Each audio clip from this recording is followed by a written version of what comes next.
He's a throwback. We're about ready.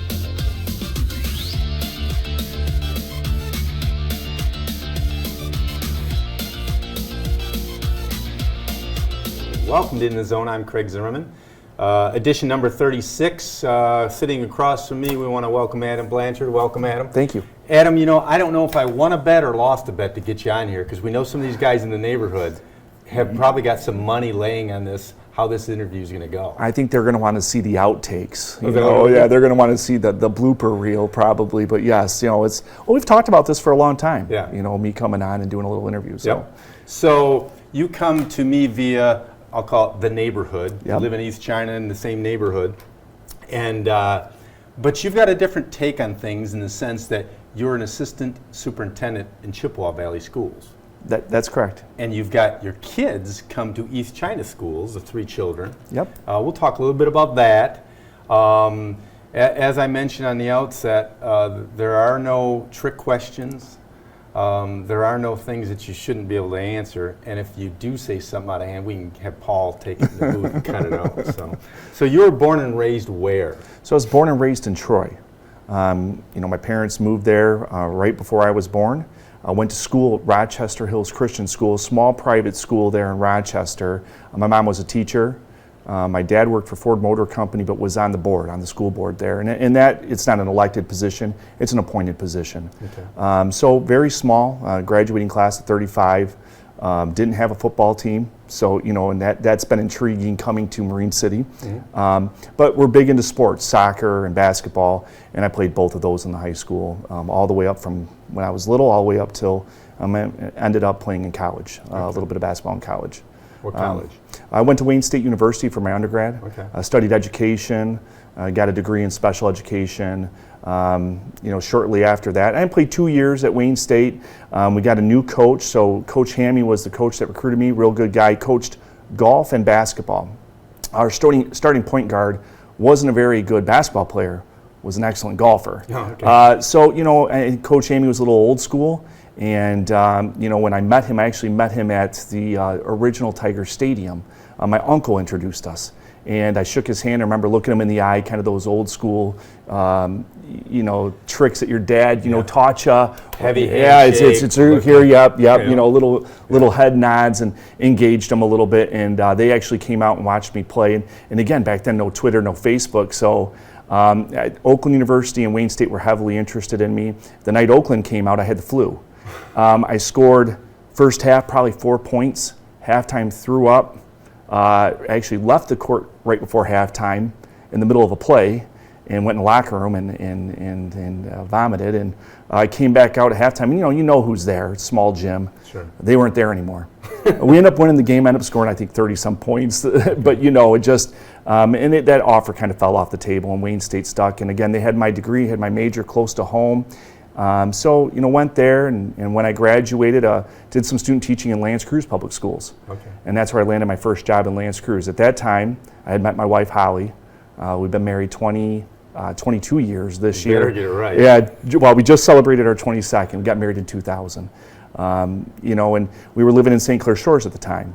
So grew up in Troy. My wife... What crossroads in Troy did you live at roughly? So Long Lake and Livernois. Okay. Long Lake and Livernois. So, and I go back, I was just there to visit my mom. Her birthday was the other day. It just changes. And I'm not there as often as Sure. just with the kids and being busy in our sports. We don't get over there on that side of town as much. They come out and see us. Right. And wow, has it changed. I mean, it's just, even the subdivision, they just knock houses down and build these beautiful big homes in there. And it's, I'm like, oh, I don't remember that house being there. And it wasn't. And it wasn't there. So, like I said, actually met my wife. Her mom taught at the school I went to. They lived in Anchor Bay, so they commuted there every day. But anyway, we were kind of high school sweethearts, and the rest is history, so to speak. But when I graduated college, we lived in St. Clair Shores for just a brief period of time. Sold that house, and her mom and dad had moved out to the East China area about 1999, 98. They bought some property and built a house, and so we weren't intending on moving out this way. We kind of started looking in Chesterfield Township, Sure. and next thing you know, you're in Anchor Bay, and you just kind of kept Do I want to go further? Do I not want to go further? Yes, Yeah. and we ended up on a Sunday in this little quiet subdivision cul-de-sac looking through the windows of a house that wasn't completed yet, and the neighbor says, well, if you want to look in there, I'll take you in there. And I'm like, kind Who's of this thought, guy, right? who's this guy? And I come to Did he have a white T-shirt on? He had a white T-shirt on, some pajama pants on. Was one of a dear friend now, and you know him real well, is Dirt Smith. And didn't know he was the owner, the builder of the house. He's taking me. I'm like, are we supposed to be in here? But we ended up buying the house, and we've been here since 2002, so 20 years we've been in the district, in the community, and it's what a wonderful place. I don't think that I would have ever envisioned myself moving out here. I don't think I really even knew much about this area, and Right. now I can't see moving away from the Blue Water area. It's just Right. become home, and it's a great spot to raise your kids. And I've got 3 children, as you know. I've got a senior in Marine City. Well, they're all Marine City High School. Yep. One at middle school. So I've got my oldest, Jacob, he's a senior, and Jade's a junior, and then my youngest is an 8th grader, Aubrey. Yep. So they've all, we went through, elementary, middle, and now, my oldest is a senior, and it's been a whirlwind so far. And your schedule has got to be like on your phone with every activity, right? Yes. In my mistake, my mistake is when I don't update my calendar. Right. We have a paper calendar. Holly's got her calendar. I've got my calendar. And then, the kids are a little older now, so they don't necessarily tell you about everything, Right. or you don't. This game got retrained. Oh Changed, yeah. I got to get over here, and I got to work today, and so we're busy kind of chasing them around. I wouldn't have it any other way. It's again, it's been a great experience being out here. And what's Jake playing in the fall? Is he a tennis guy? Nope. So Jacob's going cross country. Yep. So he's cross country, and then he's heavily involved in the school. School leadership side of things. So he's got cross country, loves that sport. It's a sport. When he said, I'm going to do cross country, I said, okay. He kind of walked out there, and I told Holly, I don't know how this is going to go. And he has loved it. And what a great sport. And, Miss McNabb, who stepped away, her children are now older, Yep. so she wants to participate in them, recruited him, which really was just amazing. And that's the power of education. That's the power of a teacher. Right. And that's the power of public education. They see a kid that probably needs a home somewhere, meaning, a spot to land, Sport or a activity. sport or activity, and they make Yep. that connection. And Miss McNabb was relentless with them. Would see him in the hallway, and it's been such a great outlet for my son Jacob. And he does well at it. I mean, I give him credit because again, I didn't run cross country, so when you Right. go to You a don't- meet and you see him don't know running what through to streams, expect, I don't know right? what to expect. Right. And parents are chasing their kid around. I'm like, I need a chair to sit down. I'm out of breath. Right. Maybe 10 years ago I could have done that, but not anymore. Now, he'd be running track for Mr. Forgetto's track team? He will, and he enjoys his first year was his junior year because COVID. They didn't have it. He didn't do it his freshman year, and so he'll be doing that again. And some of the relay races and the longer distance races, he'll be participating. And loved it. Again, quick season, Yep. But he really enjoyed that time. And again, Mr. Forgetto's another one of our teachers that just. Again. All great teachers at Marine City. I don't want to miss anyone, in Right. case they're watching. But at the same time, the teachers that seeking kids out to engage them and make those connections. Again, it's the power of an educator. It's the power of a teacher. Yep. It's unbelievable. And as someone who's in the business but has an opportunity to kind of sit back and experience it as a dad, you really get to see the impact And one person can appreciate, have. Yeah, what they do on Yes. a daily basis. Yes, the hours they put in above and beyond. I just think of Miss McNabb, the things that she did to make running fun. They did that yard sale run, so every year they run the trail, Yeah. and they get $1. Whoever gets the most unique or the biggest item wins a prize. Just those things. Right. They're not going to, I don't think my son will remember what place he finished in, but he'll remember that. Right. He'll remember, they got this basketball rim and had to haul it back 2 miles, and Right. they'll remember those things, and that's what's important. Oh, yeah. And Jade's involved in just about every sport there is. Yes. So she's involved in volleyball, basketball, and softball. And, volleyball right now is going on. And in that sport, she loves that sport. And it's the sport we spend the least amount of time in. And I think she enjoys it because, it's a very low pressure sport for her. Sure. You just And get to that's roll what out and a have fun. 16-year-old needs, or whatever, she's 16 or 17? Be 16 here Yeah. in September, yep. So you don't need to be on 24/7, 365. You need a little off time, but she's keeping busy. Yeah, and we try not to put that pressure, Right. but there's pressure. I mean, there's pressure in athletics. It's Sure. a good thing, but life's about a balance. In all aspects of life, life's about a balance. But I noticed her, she really enjoys the camaraderie again, the girls on the team. Right. It's a lot of fun. She enjoys it. And they're going to have their ups and downs. Lost a big senior class last year and trying to fill in and figure out who they are as a team. But yeah, she's busy with that. And then we never stop playing basketball. And we never stop playing softball. So, and I know you're a little privy to all of that. But she does AAU basketball. She does travel softball. So we, this summer we weren't gone as much. We were gone every weekend. Last year, not this past summer, the year prior to that, we were gone 28 straight days. We traveled all the way down to Florida and then worked our way all the way back playing basketball and softball. And we just made a family vacation out of it. We had a couple down days and ended up in Nashville, and a couple more down days, ended up in New Orleans, and ultimately down in Gulf Shores. So you look forward to the fall then, that you're able to adhere to some sort of normalcy? Take a breath and enjoy my house, enjoy my neighborhood. Yeah, exactly. Yeah, we just, you don't get to enjoy it as much. But then I sit back and I realize, there's not many of these years left. I mean, there's really, to that degree of, something will fill in, something will take its place. But, when you realize the opportunities you get to spend with your kids in those moments, it maybe shifts your mindset a little bit. Right. One of the things we talked a lot about, Jade's on the Michigan Chargers, which is, Tim, he kind of founded the Michigan Chargers, and so Jade's played travel softball since she was 8. We were with the Heat program out of Marine City, joined Anchor Bay Angels. She played the Crazy Eights with Sean Maloney and the Bat Buster team. And again, then we went with the Hit Dog softball program, and we decided we were going to do our own thing, and we landed with the Michigan Chargers, and so it's been a good situation. And I help coach. I really technically don't know the game that well. I think my expertise is probably more in the player piece of things, organization, communication, and so one of the things we talk a lot about is being in the moment, and we spend a lot of time with that team and the players, just be in the moment. And so often we get wrapped up in the busyness of our schedules, and it's hard for a teenage girl, but it was for us too as adults. Mm-hmm. Let's be in the moment. Let's enjoy these moments. Obviously Jade had another year of travel softball, but 16U year is the premier year for travel softball. Typically when a girl moves out of their junior to senior, they're not playing softball their summer of their going into their senior, or of their year they graduate high school.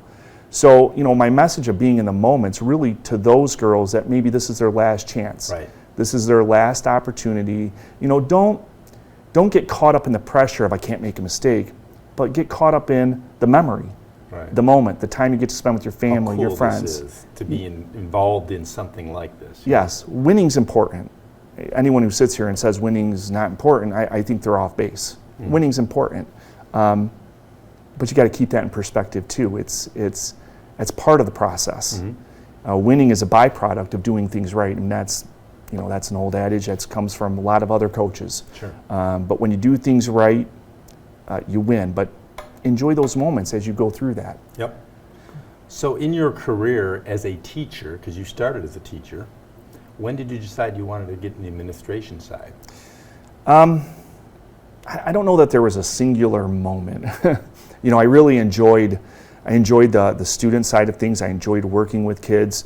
I got into education to help maybe the kid that didn't have the voice, and I don't mean couldn't speak. I mean, the kid that needed that adult behind them, someone cheering them on from their corner, and and I got in education that way, and really, that's why I worked in special services and working with students with disabilities. And so when the opportunity came up to there was a supervisory position in Chippewa Valley Schools working in the special education department, I applied for it, and just kind of went through that process and was was hired for that opportunity. Maybe I kind of started thinking down this road a little bit. When I graduated with my undergrad, first thing most teachers do is after they get their job, they go right back and get a master's degree. And I got it in ed leadership. And I remember sitting in a class, and I couldn't tell you the professor's name. Nice gentleman. I remember he was the director of human resources for Mount Clemens Schools. And he's telling these stories of the challenges he has. And I looked at someone in the class during a break. I said, there's no way. You'll never see me doing that. You'll never see me doing that job. And, after I got that degree, I wasn't sure what I really wanted to do. I just knew that, check, I got my master's degree. And, working with kids on a different level, working with their families, helping them through their struggles, their challenges, kind of led me down the counseling road. So I ended up going back, getting a second master's from University of Detroit Mercy in counseling. And my degree is in, I got 2 endorsements, and then I've got addictions and I've got school. I didn't know if I wanted to do some private work. Sure. And again, never became a school counselor. The job opened up that next summer and I applied for it. And I think those experiences, that level of education, and just my background really lent itself to, being a top candidate for that supervisor job in Chippewa Valley, and that was in 2008. And again, in that role, I was really working with families. Sure. People would say, what'd you do all day? Well, I was in a coffee shop with this family because they were very upset at the school district and just trying to work through, hey, we can come to some resolution on this. Working with people when, I don't want to say they're at their worst, but maybe when they're in one of their worst moments. Sure, with a lot of different things coming at them from different directions. Yes, yeah. And some of it's just, I'm not going to use the word negligence, it's just our oversight sometimes. We see the world through the lens at which we see it. Right. It's not until you have someone that you care for that maybe is in a wheelchair that you realize, oh, that door doesn't have a handicapped accessible button. So, some of our families would come to their school setting, and maybe there were areas that just weren't as accessible. First time they overlook it, and okay, second time, third time, but at some point there's a breaking point. Sure. And usually that's when I would get involved and try to work with repairing that relationship with the family. So a lot of it was kind of that old school approach, and I some wonderful relationships with families that when we first met, I think I joke with one dad because we run into him in the softball circuit. Their one child was older than their daughter who played softball against Jade. But I joke with them when I see them, they give me a hug and, if it wasn't for you. And I said, but do you remember that time, that one meeting? I'm pretty sure you wanted to punch me. Right. And I had done nothing. It wasn't anything I had done. It just came to a boiling point. The raw emotions. Sure. And I never fault anyone for that. Your children are one of your, depending on how many you have, your prized possessions. And you invest so much time and energy. And to a certain degree, you take what you value the most in life and you turn it over to a system. Sure. And hope that system takes care of it and nurtures it and yada, yada. Yes. Yeah. And to the core of the school districts that I've been a part of, and that's true. People do care. But again, you don't think about things at times. And again, my youngest, as you know, has cerebral palsy. And, again, being a special services director, working in special education, I knew a lot of things, but nothing frustrates. I don't park over the sidewalk anymore. Right. And I didn't do it on purpose, but, I'm more aware because of my own personal experiences. Yep. My own personal experiences. And as a parent, going through the process with my daughter, it lent it to a different level of empathy. And I don't share my story with a lot of people in Chippewa Valley schools. Mm-hmm. They don't know my story of my daughter.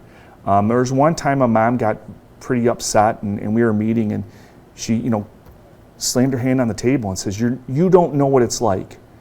And probably the only time I've ever let it go, and I just said, "How do you know?" And the husband says, "We don't know." And I said, "You never know." Right. And I said, "I'm here. I'm willing to work with you." And I experienced that on my end here in East China schools. Sure. With my daughter Aubrey. I see the school district. I see staff members. She just had a major surgery. I put her out of school for a couple months, and man, you have teachers. And again, I don't want to name names because I don't want to leave them out. But at that middle school, from administration all the way through, I mean, cards, letters, just the thoughtfulness. Encouragement. Oh, Sure. You felt special. Right. You felt like people cared. And I know there's that attention to detail when I'm not there. And I know that it's just not because of a surgery. Right. There's that attention to detail when she walks through the hallways. She's sort of like a rock star, right? She is. She is. Yeah. When we were younger, when we were younger, yeah, probably, when she was first born, and she's a little cutie, she's bopping around in her walker. We had her in her wheelchair, and everyone's like, "Oh, there's Aubrey." Right. And the parents, Right. they don't even know who, Right. the dad. Yeah. I think of Todd May at the Sweet Tooth. I mean, again, you want to talk about the small town life. I mean, Right. here's Todd May, we walk in, Aubrey girl, and yeah, Who are you? But, just, again, someone like that who just invests. I mean, he's not even in the education system, but someone who invests in our community, in our schools, in our kids. It's a special place. I mean, East China Schools, St. Clair, East China Township, Marine City. It's a special place, and it really is. Yeah, it's a small town atmosphere. People still know each other. You go to a football game, a basketball game, and it's people all over the place. Yeah. Now, Chippewa Valley or Dakota High School probably has its own culture that isn't bad. They're just big. It's not bad. It's Right. just different. Yeah. I know when Dakota made their run, same time Marine City did, the first time when they were, Dakota, 07. Dakota won their back-to-back, and the joke, kind of around Chippewa Valley schools, was Marine City had more fans there than Dakota High School, and here's Dakota High School is the #1 high school in the state as far as size goes. Yeah. But the difference between Marine City and Dakota, specifically, and I want to speak to Chippewa Valley High School, but Dakota, it's true for Chippewa Valley, there's no downtown. Right. So really the high school becomes the center of the community, Right. not the downtown. So it does make it a little different. But they do have wonderful traditions at both the high sure. schools. And again, there's a lot of pride in that district, from the heritage of the district, the growth, the size of the district is something to be proud of. The facilities are something to be proud of. Yeah, I would say so. The big thing down there in Macomb County that I notice is, and you can go across the board in athletics of girls softball, baseball, football, basketball, is that you're playing in the MAC Red division. That is the gauntlet to go on to a district title in any of those sports. If you can get out of your district, you got to go to try doing something. Yes. Because you've got the Henry Fords, you've got the Sterling Heights Stevenson, Eisenhower, Anchor Bay. Yeah. And depending on what sport it is, Right. one of those schools is going to have a solid team. I know Greg Bauer over at Dakota right now. I mean, he's got to be looking at his football schedule. I mean, he's got 3 weeks of just. I mean, there's no downtime. Yeah. It's There's intense. no weak point of the schedule. No. I sort of look at it and go, people don't realize that, say, football at Dakota or Chippewa Valley, you go 6-3, and some might go, oh, they lost 3 games. Yeah, but look who they played. If you get out of that district, you got a pretty good shot at making a run. You got it. I mean, just even inter-district Right. competition between Chippewa and Dakota. Yeah. I mean, you've got 2 powerhouse football programs right there, and and that's a challenge in and of itself, Sure. because you get those requests. I want to transfer I wanna over go to here, Chippewa Valley. I want to go to Dakota. and that's hard. We don't allow it unless there's some extenuating circumstance that they got to 2 miles prove. apart, 2.5 miles. Yeah, Yeah. they're right there. I mean, it's one's at 21 and one's at 19, Right. and it's that bus ride's not a very long bus Right. ride. It gets wild. I mean, there's a lot of passion. Again, there's a lot of passion on both sides. Sure. It's a big rivalry Yep. there. So now, any defining moments in your adult career? I think for me, I think I'm starting to see the fruits of really my work with my kids. Mm-hmm. I'm starting to see them, and you're a stage older than I am. Your kids are now having kids, so Right. you probably felt the same way when they're starting to emerge on that adulthood, where you're starting to see them become independent, make Right. those decisions. They're starting to grow into who they are as a person. So I think personally, Howie and I, we look at our kids and we say, wow, either we did a nice job or we just got lucky, and probably a combination of of both. Yes. And you got a great community behind it. Yeah. I think professionally, I'm fortunate. I'm blessed. I really am. And so much of, my movement within the district. I worked as a teacher. I worked in special services, and then now as assistant superintendent in human resources. I had no desire to be an assistant superintendent of human resources. That is not why I went to school. I did. It wasn't until a mentor of mine, Mark Delden, who was our former superintendent, is now chief deputy executive under Mark Hackle. He said, "Have you ever thought about working in HR?" He goes, "There's a lot of similarities between special services and human resources. Mm-hmm. You're working with people in difficult situations. There's a lot of policies, there's a lot of rules, potential litigation. And I think you'd be really good at it, that human element." And I never really thought about it. And for about a year there, I kind of kicked it around. And our job, our assistant superintendent of human resources prior to me had retired, so we had an interim. Sure. And I applied for it, and I got the job, and a lot of learning on the job as far as just policies and procedures. But again, it's nothing that like I said in the interview, my resume tells you I can learn. I mean, that's Sure. what it tells you. Right. The side that you probably wonder about is, how do I get along with people? And and I think that's my strength, is working with people in difficult situations and coming to some resolution. It doesn't mean they always get what they want. It doesn't mean I always get what I want. You're moving it along in a positive direction that fits, and it sort of checks the boxes of works for both or three parties. Yeah. Well, and a lot of it's just building relationships. Sure. You're just trying to build positive relationships. And and I just, we had our administrator meeting a couple weeks ago. We have 84, 85 administrators there. And I think my takeaway for them was, we talk a lot about having relationships in the district, positive relationships, our teachers, positive relationships. Everything's about relationships, right? Leadership is about having positive relationships. But it can't end there. Like, it just can't be an end at relationships. See, relationships lead to trust. Trust leads to influence. Influence leads to change. It's hard to have one without the other. You could do it. It's hard. So in order to move people along or to have impact, it starts with a relationship.